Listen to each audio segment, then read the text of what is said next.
Assalamualaikum warahmatullahi wabarakatuh.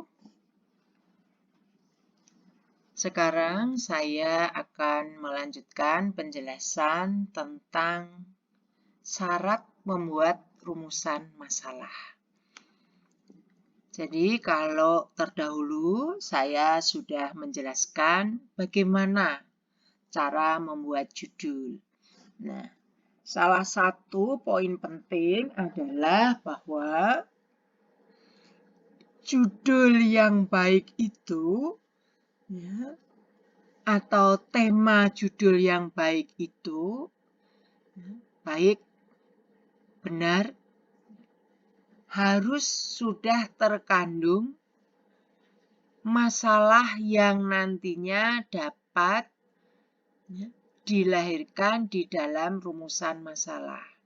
Ya, kalau judul itu tidak baik atau kurang benar, maka judul itu akan sulit untuk kita tarik melahirkan rumusan masalah.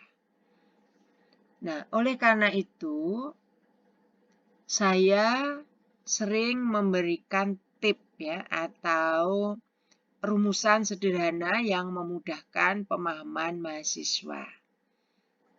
Satu rangkaian kalimat judul itu, ya, satu rangkaian kalimat judul itu seharusnya, ya, minimal begitu ya, minimal mengandung 2 rumusan masalah. Oleh karena itu, biasanya ya, tema atau kalimat di dalam judul itu harus menggambarkan minimal 2 variabel judul. Nah, idealnya dari 2 variabel judul itu nanti secara gitu ya, inklusif, gitu ya, secara inklusif bisa ditarik atau dilahirkan 2 rumusan masalah. Kalau misalnya Anda ya, akan membuat rumusan masalah itu lebih dari 2, maka seharusnya memang di dalam judul itu juga nantinya mampu mencerminkan untuk melahirkan rumusan masalah 3. Seperti itu. Kalau misalnya 1 juga sama.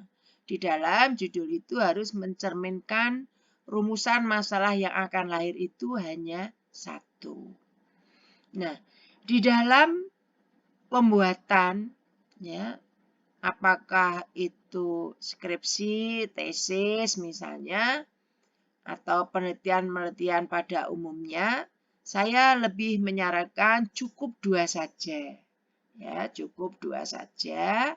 Itu sudah baik apabila memang rumusan masalahnya nanti betul-betul rumusan masalah yang akan mengcover dari tema judul tersebut.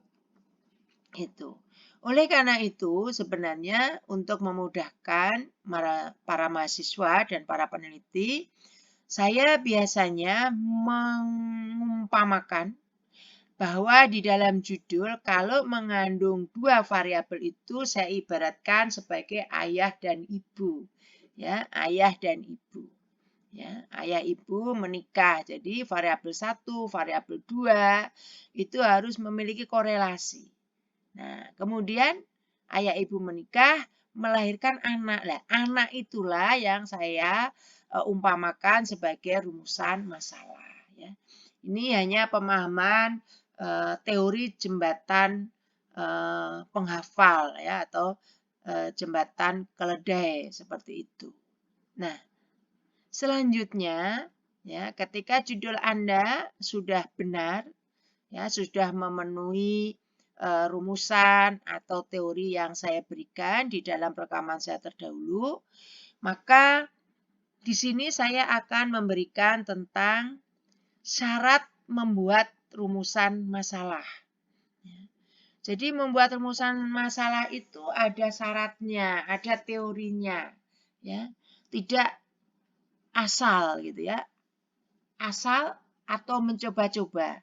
Ya, tidak, tetapi ada teorinya. Ya. Teorinya apa? Perhatikan bahwa rumusan masalah harus dibuat secara terencana, ya, efektif, dan memiliki karakteristik. Nah, itu. Jadi kalau membuat rumusan masalah itu terencana, efektif, ya, dan memiliki karakteristik. Gitu. Karakteristik itu apa maksudnya? Yaitu meliputi, ya, kebutuhan yang dirasakan. Jadi apakah di dalam rumusan masalah itu memang nantinya merupakan kebutuhan yang dirasakan untuk dilakukan penelitian, ya, guna menjawab rumusan masalah. Itu menjadi kebutuhan atau tidak? Ya, itu. Jadi ini karakteristik pertama harus itu dulu dipenuhi. Kemudian karakteristik yang kedua adalah masalah yang diambil harus non-hipotesis, ya, atau didasarkan pada bukti faktual. Ya, jadi di dalam rumusan masalah itu paling tidak Anda sudah pernah prasurvei sehingga ada bukti faktual. Ya, jangan bersifat non-hipotesis. Ini harus, ya, harus non-hipotesis, tidak boleh hipotesis begitu. Nah, khusus untuk penelitian hukum itu memang tidak diharuskan dan memang jarang menggunakan hipotesis, ya. Itu. Jadi rumusan masalah yang diambil itu harus non-hipotesis, ya. Karena non-hipotesis, maka dasarnya adalah pada bukti faktual. Nah, bukti faktual ini dari mana? Diperoleh dari prasurvei dulu. Itu ya. Prasurvei itu bagaimana sih sebenarnya bentuk nyatanya? Ya, omong-omong dulu, melakukan investigasi secara non formal, begitu kan, cari bukti-bukti, begitu, dengan cara yang tidak resmi, gitu ya, itu prasurvei. Nah, kemudian ya karakteristik yang ketiga adalah rumusan masalah yang baik, gitu ya, rumusan masalah yang baik harus mendukung hipotesis penelitian, ya, agar dapat dilakukan pengujian. Ya. Nah, kalau yang di atas rumusan masalah itu, ya kan, ini yang nomor 2, itu harus non hipotesis. Ya, rumusan masalahnya harus non hipotesis, tetapi harus didasarkan pada bukti faktual. Nah, tetapi karakteristik yang ketiga berbunyi, rumusan masalah yang baik harus mendukung hipotesis penelitian. Nah, ini kalau untuk penelitian ilmu hukum memang tidak ada hipotesisnya, ya. Hampir sebagian besar tidak ada hipotesisnya, ya. Oleh karena itu, yang tidak relevan karena memang tidak ada hipotesis, maka karakteristik yang ketiga ini boleh diabaikan, begitu. Nah, namun demikian, ya, rumusan masalah itu, ya, harus betul-betul, ya, nanti bisa dilakukan pengujian, ya, itu harus dilakukan pengujian, ya, walaupun memang tidak ada hipotesisnya, gitu. Apakah benar kalau dalam penelitian hukum itu dasolen dan dasainya itu memang ada perbedaan, itu maksudnya pengujiannya di sana, ya. Kemudian masalah yang diangkat itu harus relevan dan dapat dikelola. Jadi karakteristik yang keempat itu masalah, ya, yang diangkat atau rumusan masalah yang diangkat itu harus relevan, ya, dan dapat dikelola. Ya, jadi rumusan masalah itu kalau nggak relevan, tidak dapat dikelola, akan kesulitan nanti untuk mencari data, kemudian akan kesulitan untuk melakukan pembahasan, itu maksudnya. Kemudian berikutnya, ya, syarat membuat rumusan masalah itu, rumusan masalah itu jauh lebih penting daripada solusinya. Ya. Rumusan masalah jauh lebih penting daripada solusinya. Pengajuan rumusan masalah didasarkan pada pertanyaan-pertanyaan baru, sehingga mendukung kemungkinan baru dan mempertimbangkan masalah lama menjadi sesuatu yang baru, yang lebih kreatif dan imajinatif. Nah, jadi begini maksudnya. Kalau membuat rumusan masalah, ya, membuat rumusan masalah itu jauh lebih penting, jauh lebih mendasar. Ya, itu. Dibandingkan dengan solusinya. Kalau rumusan masalahnya sudah bisa ditentukan, sudah bisa dirumuskan, sudah bisa dilahirkan, itu lebih mudah, maksudnya begitu. Nah, oleh karena itu, ya, pengajuan rumusan masalah itu harus berdasarkan pertanyaan-pertanyaan baru. Ya, kalau rumusan masalah dasarnya pertanyaan baru, itu artinya bahwa penelitian itu memang baru sama sekali. Ya, itu. Nah, kalau ya kan, rumusan masalah itu adalah dasarnya pertanyaan-pertanyaan baru, ya. Ini akan mendukung kemungkinan baru, ya, jadi baru grass sama sekali. Gitu. Nah, namun demikian, ya, juga akan mempertimbangkan masalah lama. Ya, jadi mungkin sebelumnya sudah pernah ada penelitian dengan rumusan-rumusan yang lama. Ya. Kemudian Anda melakukan update, ya, pembaruan, ya, dengan rumusan yang baru.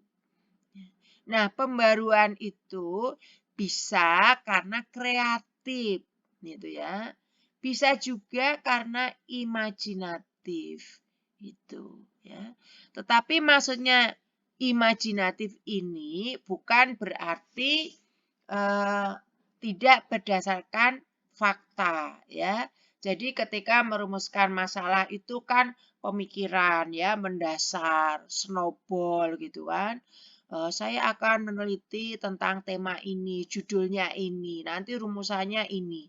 Ini ada di dalam koridor kreatif imajinatif. Tetapi nanti kalau sudah dilahirkan rumusan masalah itu pembahasannya harus faktual. Karena penelitian itu adalah langkah-langkah proses ilmiah begitu.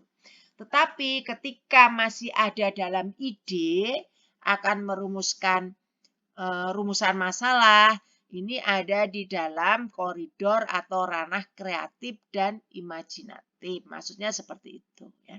Supaya Anda tidak salah menafsirkan rumusan masalah di syarat nomor 2 ini. Nah, selanjutnya rumusan masalah merupakan pertanyaan yang jelas. Ya. Jadi rumusan masalah itu kan memang dirumuskan atau ditulis dengan kalimat pertanyaan. Ya. Tetapi pertanyaannya harus jelas. Ya, bukan sekedar bertanya, gitu kan? Nah, jelas terhadap apa? Terhadap hal-hal tertentu. Gitu. Yang menjadi perhatian. Dan yang diberi titik fokus untuk diteliti lebih lanjut. Nah, biasanya peneliti atau mahasiswa itu akan salah fokus, akan salah pemahaman. Ya, dikira kalau melahirkan atau membuat rumusan masalah itu sekedar kalimat dengan bentuk pertanyaan. Tidak. Ya.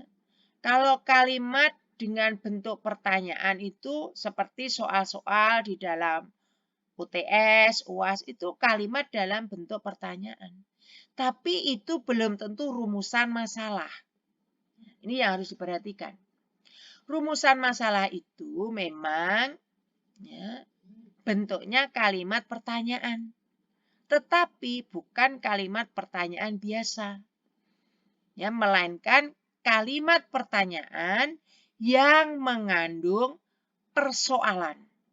Yang mengandung persoalan yang nantinya akan dicarikan jawabannya untuk dibahas melalui proses-proses penelitian secara ilmiah. Itu. Nah, oleh karena itu, rumusan masalah itu ya, harus jelas terhadap hal tertentu. Ya, nanti menjadi objek perhatian ya, dan akan diberi titik fokus untuk diteliti lebih lanjut. Gitu.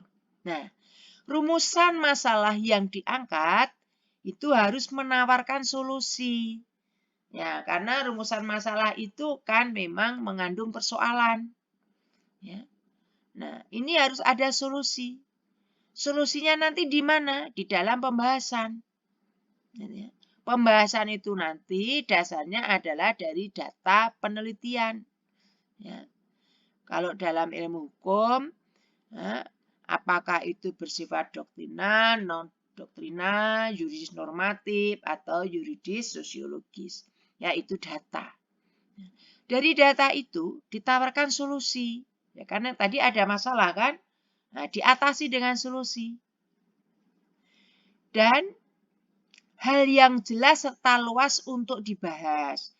Jadi kalau Anda ya sudah melahirkan rumusan masalah, sudah melakukan penelitian, kemudian dibahas di dalam bab pembahasan, maka pembahasan Anda itu harus luas, ya, harus dalam, gitu.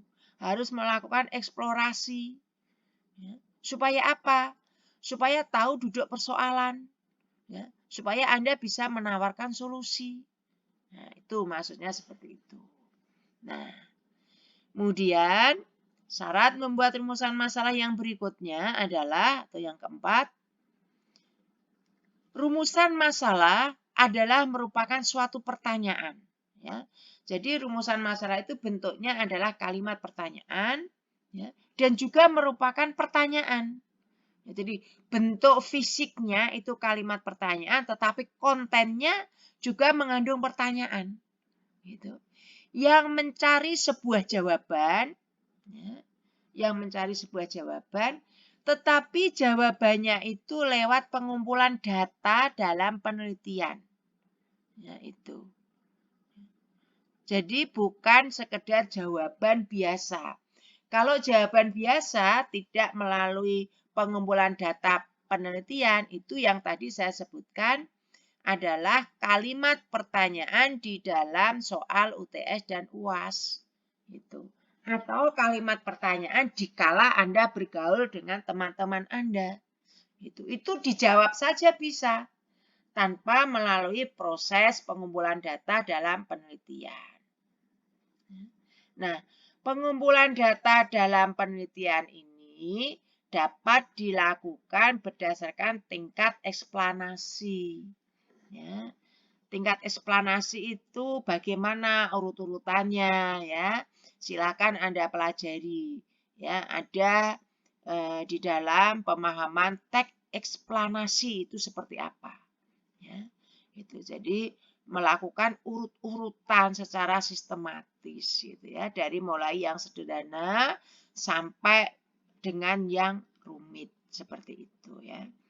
Nah, ini syarat membuat rumusan masalah.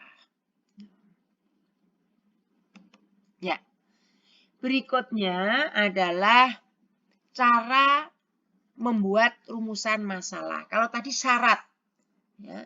Syarat sudah Anda kuasai, sudah Anda pahami, maka sekarang saya akan jelaskan tentang cara membuat rumusan masalah. ada 5 hal penting yang harus Anda pahami. Ya, ada 5 hal penting yang harus Anda pahami di dalam membuat rumusan masalah. Gitu. Yang pertama adalah rumusan masalah itu harus dibuat secara spesifik. Nah, tidak perlu ditulis secara panjang lebar. Kalau ditulis secara panjang lebar, justru akan menghilangkan inti masalah yang akan diteliti. Lagi pula, karena rumusan masalah ditulis berupa kalimat pertanyaan, maka cukup ditulis secara singkat, padat, dan jelas. Supaya apa? Supaya inti dari masalah yang akan Anda teliti itu jelas. Ya, jangan sampai menulis rumusan masalah itu kalimatnya adalah kalimat majemuk. Ya, itu akan menyulitkan Anda. Cukup tuliskan dengan kalimat yang spesifik, padat, jelas, ya, singkat, supaya apa? Supaya pesan persoalan yang akan Anda bahas, yang akan Anda teliti, yang akan Anda kumpulkan data-datanya itu lebih mudah dipahami dan lebih fokus begitu. Nah, kemudian cara yang kedua, ya, rumusan masalah harus mampu menentukan gambaran metode penelitian yang sesuai. Jadi ketika Anda menulis rumusan masalah atau melahirkan rumusan masalah dengan kalimat pertanyaan tadi, itu harus sudah tergambar tentang metode penelitian apa yang akan Anda gunakan. Ya, itu. Ya. Paling tidak ada 2 jenis penelitian atau metode penelitian yang akan Anda gunakan, yaitu apakah Anda akan pilih kualitatif atau kuantitatif. Tetapi kalau penelitian hukum itu adalah hampir semua teori-teorinya dan juga persoalan-persoalannya memang lebih pas bila dilakukan penelitian dengan metode kualitatif. Nah, oleh karena itu, maka rumusan masalah yang Anda lahirkan itu harus sudah mencerminkan bahwa metode penelitian nanti adalah metode kualitatif. Ya, seperti itu. Kalau rumusan masalahnya adalah Anda akan menulis rumusan masalah seperti ini misalnya. Bagaimanakah gitu kan hubungan antara gitu ya, misalnya pemasaran dengan kenaikan keuntungan. Ya, kalau rumusan masalahnya seperti itu, ini topik di dalam ilmu ekonomi, pasti itu menggunakan metodologi kuantitatif. Gitu ya. Tetapi kalau misalnya bentuk rumusannya ini ya untuk ilmu hukum misalnya seperti ini, bagaimanakah itu penegakan hukum pelanggaran lalu lintas terhadap yaitu pelanggaran lampu traffic light misalnya. Itu jelas itu ya tergambar bahwa metodenya nanti kualitatif, nggak mungkin kuantitatif, gitu ya. Itu seperti itu maksudnya. Kemudian cara yang ketiga, rumusan masalah harus memudahkan mencari teori yang mendukung untuk dijadikan psikoanalisis dalam pembahasan masalah. Ya. Jadi begini maksudnya. Ketika Anda merumuskan masalah, bagus rumusannya masalahnya. Ya, bagus. Juga sudah memenuhi nomor 2 ini, ya. Metode yang akan digunakan sudah kelihatan ya, mengarah misalnya ke kualitatif gitu ya. Tetapi ya, ternyata itu rumusan masalah Anda itu jarang teori-teori yang mendukung. Ya, bahkan referensi-referensinya sulit untuk dicari. Ya. Saran saya, rumusan masalah yang seperti ini akan menyulitkan Anda. Ya, kalau Anda mahasiswa membuat skripsi atau tesis atau penelitian pada umumnya, ini akan menyulitkan.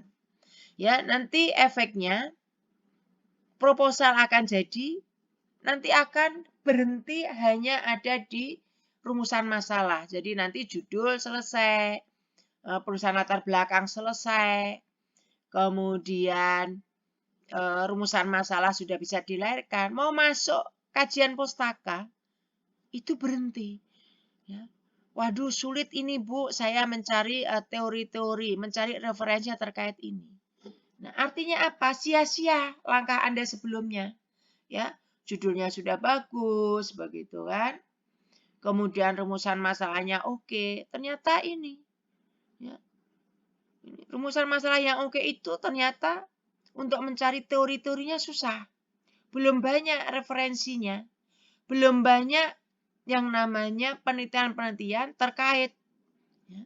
Atau belum banyak tentang hal-hal yang nanti akan kita jadikan dasar psikoanalisis. Nah, kalau seperti ini, sebelum Anda berjalan maju sia-sia akhirnya mundur, padahal berjalannya sudah jauh ke depan, artinya biaya, tenaga waktu Anda akan terbuang, maka saran saya, ya, ketika membuat rumusan masalah, cari ya, teori-teori, referensi, oh gampang, mudah, oke, jalan kalau seperti itu, ya lanjut begitu, ya, itu. Ya. Selanjutnya, ya, cara yang keempat, kreatif melihat dan memahami fenomena di sekeliling. Jadi ketika orang akan melakukan penelitian apapun ya untuk kepentingan apapun, tesis, ya, skripsi, bahkan disertasi atau penelitian-penelitian umum, maka Anda itu tolong ya pahami fenomena lingkungan di sekitar Anda. Ya. Supaya apa? Supaya Anda terbiasa berpikir logis yang mendalam dalam melihat fenomena dan kejadian di sekitar kehidupan. Karena sesungguhnya fenomena itu mengandung persoalan yang harus Anda pecahkan. Nah, pemecahannya ini tidak bisa seketika, tetapi melalui yang namanya proses penelitian, mengumpulkan data. Gitu. Nah, kalau Anda sudah terbiasa ya memahami fenomena, kemudian berpikir logis, itu, kemudian mendalami, kemudian berkeinginan untuk mencari solusi, ya, maka Anda ya itu sudah masuk di dalam kategori Anda peka untuk membidik masalah. Ya, peka. Oleh karena itu, orang yang peka terhadap lingkungan, melihat masalah ya, dicatat, kemudian berpikir gimana saya mengatasi, orang itu akan tidak merasa kekurangan atau kering mencari ide mengangkat rumusan masalah. Gitu.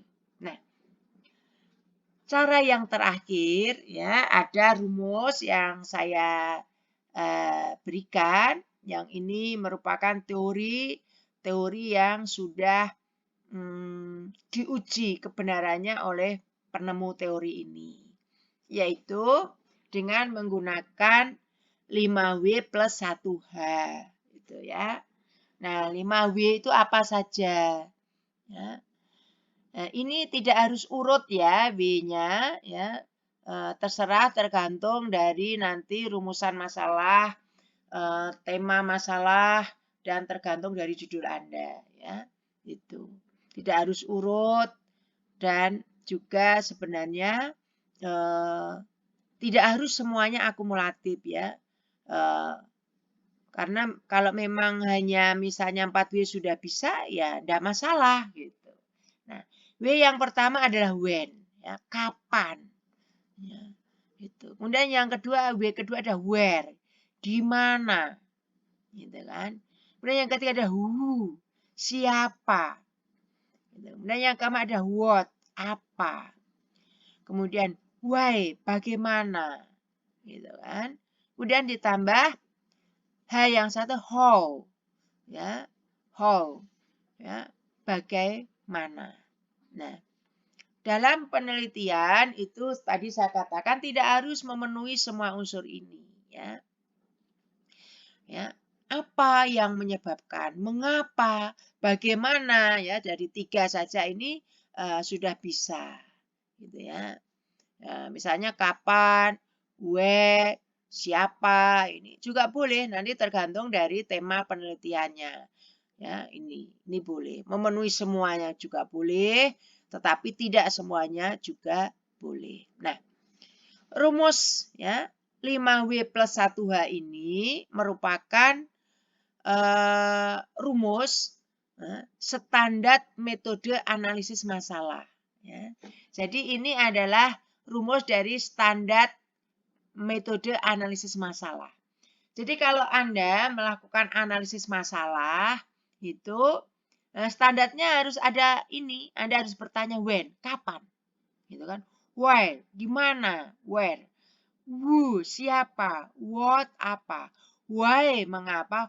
How, bagaimana. Ya, kalau Anda melakukan analisis masalah, itu dengan menerapkan semua ini, kalau analisis masalah. Tetapi kalau Anda hanya akan ya membuat rumusan masalah, itu memang tidak diharuskan semuanya terpenuhi. Mungkin 3W saja bisa, ya plus 1H begitu. Nah, mengapa kalau ya membuat standar metode analisis masalah harus memenuhi semua? Supaya komprehensif, ya, supaya holistik, supaya komplit, supaya detail, begitu maksudnya. Ya. Sehingga apa? Sehingga penelitian Anda itu nantinya amat sangat menarik karena mampu menyelesaikan, mampu mengupas, mampu membahas dan akhirnya mampu memberi solusi secara komprehensif, itu maksudnya, ya. Itu. Nah, rumusan ini ya juga digunakan untuk standar pengumpulan informasi atau pemecahan masalah, ya. Tadi. Jadi selain untuk analisis masalah, juga untuk pengumpulan informasi. Jadi kalau mengumpulkan informasi dimulai dari when, kapan, where, di mana, who, siapa, what, apa, why, mengapa, how, bagaimana. Ya, ini standar pengumpulan informasi. Ini maksudnya apa? Ketika Anda melakukan penelitian, maka data yang terkait 5W plus 1H ini harus Anda peroleh. Gitu loh. Ya, harus Anda peroleh. Supaya penelitian Anda bagus gitu, dalam analisisnya, luas pembahasannya gitu ya. Nah, dan supaya apa? Rumusan masalah yang Anda buat tadi kan harus dijawab, harus dipecahkan. Nah, ketika Anda betul-betul menerapkan ketentuan dari rumus 5W plus 1H ini, maka pemecahan masalah Anda itu akan luar biasa bagusnya. Ya, maksudnya seperti itu. Nah, itu yang harus Anda pahami bagaimana cara membuat rumusan masalah. Nah,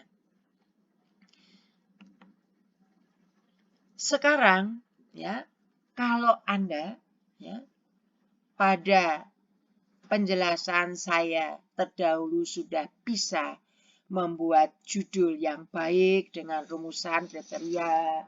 Kemudian sekarang saya juga sudah menjelaskan bagaimana ya syarat membuat rumusan masalah. Kemudian saya sambung dengan cara membuat rumusan masalah. Maka sesungguhnya dua hal terpenting dan tersulit, ya, dua hal terpenting dan tersulit di dalam membuat proposal penelitian sudah Anda pegang kendalinya, ya, sudah Anda pahami, ya, tentang esensinya. Nah, artinya kalau sudah demikian itu bahwa dua persoalan rumit dan sulit sudah Anda kuasai. Di dalam proses pembuatan proposal. Maka selanjutnya nanti akan saya berikan penjelasan tentang ini, yaitu tentang bagaimana pembuatan latar belakang masalah. Nanti saya mulai dari pengertiannya apa sih, begitu ya. Kemudian isi latar belakang masalah apa saja sih, begitu. Kemudian cara membuat latar belakang masalah bagaimana. Nanti di rekaman video saya selanjutnya akan saya jelaskan. Namun sebelum masuk ke sana di minggu depan, saya akan menjelaskan tentang letak dulu. Ya. Walaupun latar belakang masalah itu letaknya ya setelah judul, kemudian ada pendahuluan, kemudian latar belakang masalah. Tetapi dalam penjelasan saya memang saya sengaja di rekaman saya ini saya letakkan yang ketiga rekaman saya. Yang kedua saya dahulukan rumusan masalah. Ya. Mengapa demikian? Tentu saya punya alasan logis ya. Bahwa memang rumusan masalah dan judul itu dua hal yang paling esensi, paling pokok, dan paling sulit. Tapi kalau itu sudah bisa dipahami, sudah bisa Anda buat, maka membuat rumusan masalah dan membuat judul itu menjadi poin penting yang sudah Anda selesaikan.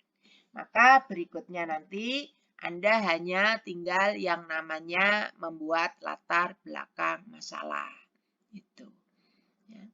Jadi ini yang sementara saya jelaskan kepada Anda. Ya, tolong Anda pahami betul supaya Anda bisa menguasai dua kunci penting di dalam pembuatan proposal penelitian. Wassalamualaikum warahmatullahi wabarakatuh.